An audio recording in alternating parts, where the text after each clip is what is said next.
ಒಂದು ಬಾರಿ ನೀಡುವ ನೆರವಿಗಿಂತ ವರ್ಷಗಳ ಕಾಲ ಮುಂದುವರಿಯುವ ಪ್ರೋತ್ಸಾಹವೇ ವಿದ್ಯಾರ್ಥಿಗಳ ಭವಿಷ್ಯಕ್ಕೆ ದೊಡ್ಡ ಶಕ್ತಿಯಾಗುತ್ತದೆ. ಇದಕ್ಕೆ ಮಾದರಿಯಾಗಿರುವ ಲಕ್ಷ್ಮೀಪುರ ಗ್ರಾಮದ ಸರ್ಕಾರಿ ಪ್ರೌಢಶಾಲೆಯಲ್ಲಿ ಕಳೆದ 16 ವರ್ಷಗಳಿಂದ ಎಸ್ಎಸ್ಎಲ್ಸಿ ಪ್ರತಿಭಾವಂತ ವಿದ್ಯಾರ್ಥಿಗಳನ್ನು ಗೌರವಿಸುವ ಪರಂಪರೆ ಮುಂದುವರೆದಿದೆ.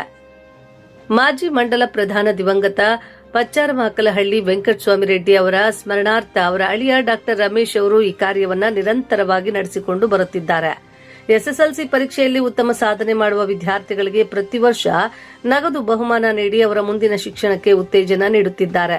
80ನೇ ಸ್ವಾತಂತ್ರ್ಯೋತ್ಸವದ ಅಂಗವಾಗಿ ಶಾಲೆಯಲ್ಲಿ ನಡೆದ ಕಾರ್ಯಕ್ರಮದಲ್ಲಿ ಈ ವರ್ಷವೂ ಎಸ್ಎಸ್ಎಲ್ಸಿ ಪರೀಕ್ಷೆಯಲ್ಲಿ ಹೆಚ್ಚು ಅಂಕ ಗಳಿಸಿದ 3 ಪ್ರತಿಭಾವಂತ ವಿದ್ಯಾರ್ಥಿಗಳಿಗೆ ಒಟ್ಟು 25,000 ನಗದು ಬಹುಮಾನ ನೀಡಿ ಸನ್ಮಾನಿಸಲಾಯಿತು.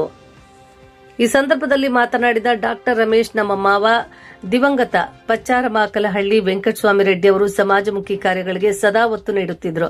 ಅವರ ಆಶಯದಂತೆ ಕಳೆದ 16 ವರ್ಷಗಳಿಂದ ಪ್ರತಿಭಾವಂತ ವಿದ್ಯಾರ್ಥಿಗಳನ್ನು ಪ್ರೋತ್ಸಾಹಿಸುವ ಕಾರ್ಯವನ್ನು ಮುಂದುವರಿಸಿಕೊಂಡು ಬರುತ್ತಿದ್ದೇನೆ. ಸಮಾಜ ಸೇವೆ ಎಂದರೆ ಕೇವಲ ನೆರವು ನೀಡಿ ಹಿಂದೆ ಸರಿಯುವುದಲ್ಲ, ವಿದ್ಯಾರ್ಥಿಗಳ ಶಿಕ್ಷಣಕ್ಕೆ ಪ್ರೋತ್ಸಾಹ ನೀಡಿ ಅವರ ಭವಿಷ್ಯ ರೂಪಿಸಲು ಕೈ ಜೋಡಿಸುವುದು ಸಮಾಜ ಸೇವೆ ಎಂದು ಹೇಳಿದರು.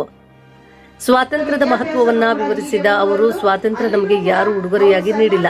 ಅನೇಕ ಮಹನೀಯರ ತ್ಯಾಗ, ಬಲಿದಾನ ಮತ್ತು ಹೋರಾಟದ ಫಲವಾಗಿ ದೇಶಕ್ಕೆ ಸ್ವಾತಂತ್ರ್ಯ ದೊರೆತಿದೆ. ಅವರ ಮೌಲ್ಯವನ್ನ ಅರಿತು ಸ್ವಾತಂತ್ರ್ಯವನ್ನ ಕಾಪಾಡುವುದು ಹಾಗೂ ಮುಂದಿನ ಪೀಳಿಗೆಗೆ ಉತ್ತಮ ಭಾರತವನ್ನ ನಿರ್ಮಿಸುವುದು ನಮ್ಮೆಲ್ಲರ ಜವಾಬ್ದಾರಿ ಎಂದರು.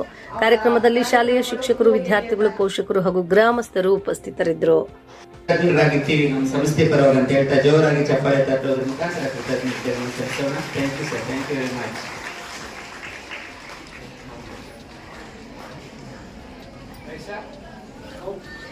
ವಿದ್ಯಾಭ್ಯಾಸನೂ ಕೂಡ ಹೀಗೆ ಮುಂದುವರೆದು ಅಲ್ಲಿನೂ ಕೂಡ ಅವರು ಸನ್ಮಾನವನ್ನ ಸ್ವೀಕಾರ ಮಾಡುವಂತಾಗಲಿ ಅಂತ ಹೇಳಿ ಹಾರೈಕೆ ಮಾಡ್ತಾ ಈ ಒಂದು ಕಾರ್ಯಕ್ರಮಕ್ಕೆ ಭಾಗವಹಿಸಿರುವಂತಹ ಎಲ್ಲ ಗಣ್ಯರನ್ನು, ಎಲ್ಲ ಸನ್ಮಾನಿತರನ್ನು ಕೂಡ ನಾವು ಅವರಿಗೆ ಧನ್ಯವಾದಗಳನ್ನ ಹೇಳ್ತಾ, ಆ ಸನ್ಮಾನಿತರು ಮುಂದುವರಿಯಲಿ, ಹೀಗೆ ಅವರ ಕಾರ್ಯಕ್ರಮಗಳು ಮುಂದುವರಿಯಲಿ ಅಂತ